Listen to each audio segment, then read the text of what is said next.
అందరికీ శ్రీరామనవమి శుభాకాంక్షలు. ఈ రోజు శ్రీరామనవమి కదా, కొంచెం పూజ లేటుగానే చేసుకుంటాం కాబట్టి అప్పటిదాకా పిల్లలు ఆకలికి ఉండాలంటే ఉండలేరు కదా, అందుకని చెప్పేసి ఫస్ట్ అయితే వాళ్ళకి టిఫిన్స్ రెడీ చేశాను. లిటరల్లీ అప్పటికే ఇంట్లో నా పనులన్నీ అయిపోయాయి. ప్రసాదాలకు రెడీ చేసుకోవడం, పిల్లలకి స్నానాలు చేయించడం అన్నీ. ఆ మగ పిల్లలు అంటే వెంటనే రెడీ అయిపోతారు కానీ ఆడపిల్లలు రెడీ కారు కదా. నేను మా అమ్మాయిని రెడీ చేసేసరికి వాడు వెళ్ళేసి మామిడాకులు తీసుకొచ్చి వాడే ఇంట్లో అక్కడక్కడ మొత్తం పెట్టేశాడు. ఇంతకీ ఈ రోజు ముగ్గు చూపించలేదు కదా, చూసేయండి. నిజం చెప్పండి, రోజు మీద ఈ రోజు ముగ్గు కొంచెం బాగా కుదిరింది కదా. తినగా వేపాకు కూడా తీయగా ఉంటుంది అన్నట్టు వేయగా నాకు కూడా ఈ మధ్య కొంచెం ముగ్గులు బాగానే కుదురుతున్నట్లు. ఈ రోజు ప్రసాదం అంటేనే వడపప్పు పానకం కదా. రోజు 10-10:30 కల్లా పూజ కంప్లీట్ చేసుకోవాలి కాబట్టి కొంచెం హడావుడిగానే ఉండేది.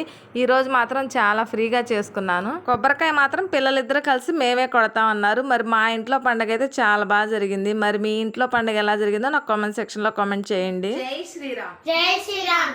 వీడియో నచ్చితే లైక్ చేయండి, సబ్స్క్రైబ్ చేయండి.